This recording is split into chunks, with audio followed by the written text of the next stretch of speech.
We just finished foam rolling, so now we're going to move on to stretching. Now stretching is really important because we got to get you more flexible. Tightness can cause inhibition in joints and in muscles, and we need to get you moving freely again. So let's go stretch. Each of the following stretches can be performed for multiple sets, especially those that are the most challenging.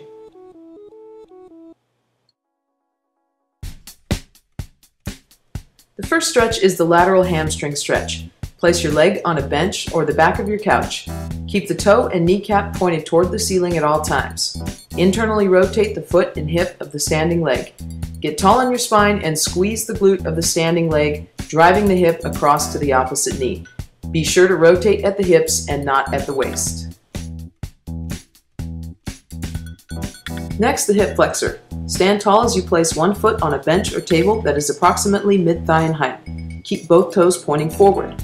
Tighten the anterior core as you squeeze the glute of the standing leg, pushing the hips just slightly forward. Stay tall on your spine as you stand on an unlocked knee.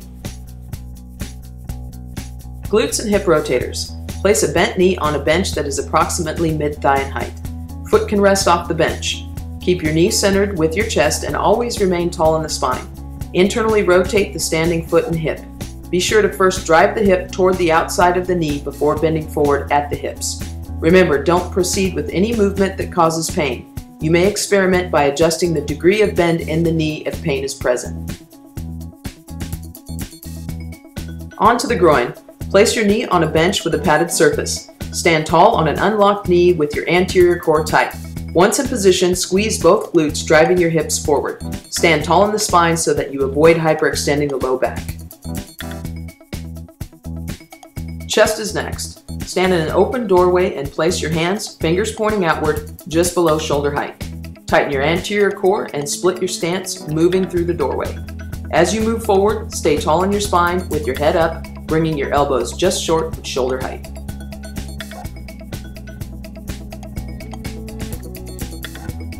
For the calf stretch, you'll need a short step 2 to 3 inches in height. Place the ball of your foot on the step with your heel remaining in contact with the ground. Begin pressing your heel into the ground as you move your opposite foot and leg forward. Stay tall in the spine, anterior core tight, and squeeze the glute of the stretching leg so that it pushes your hips forward. Stand on an unlocked knee and always be mindful of pushing your heel into the ground. The quad and hip flexor stretch is a crucial stretch for those of us with knee pain. For that reason, we will look at this clip a few times. Find yourself a blank wall and a pad for your knee. Place your foot up on the wall from the quadruped position. The closer your knee is to the wall, the deeper the stretch, so select carefully. Begin to rise up slowly. Reach around behind your back with the opposite arm and make sure your heel doesn't drift outward. Get tall in your spine, keep your anterior core tight, and reach up over your head.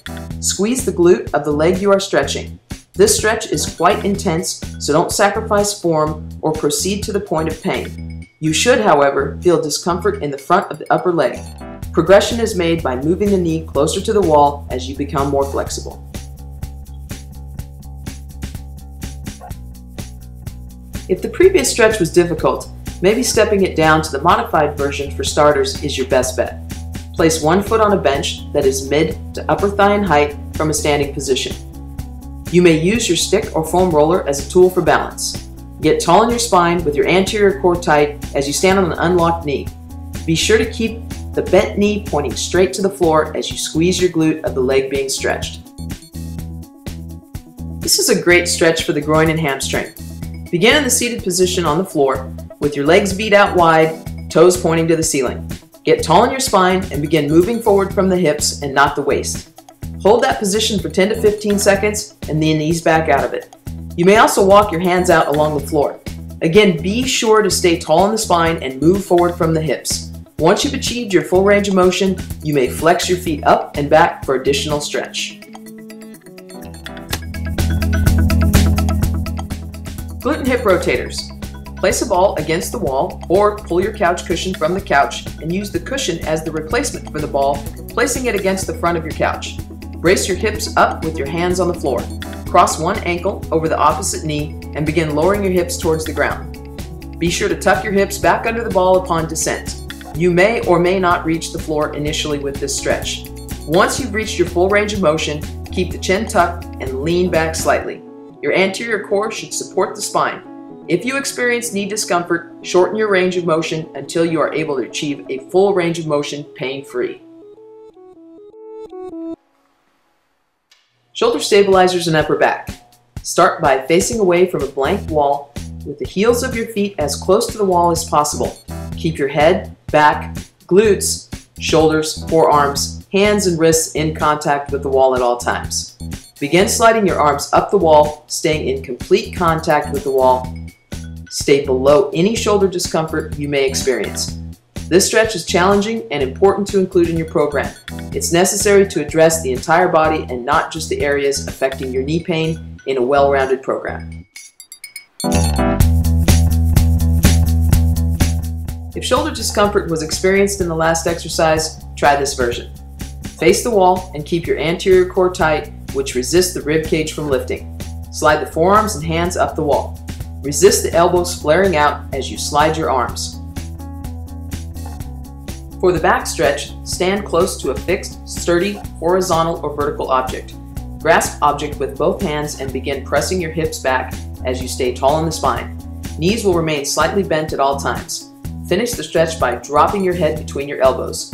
Hold for 10 to 15 seconds, return to the starting position, and repeat.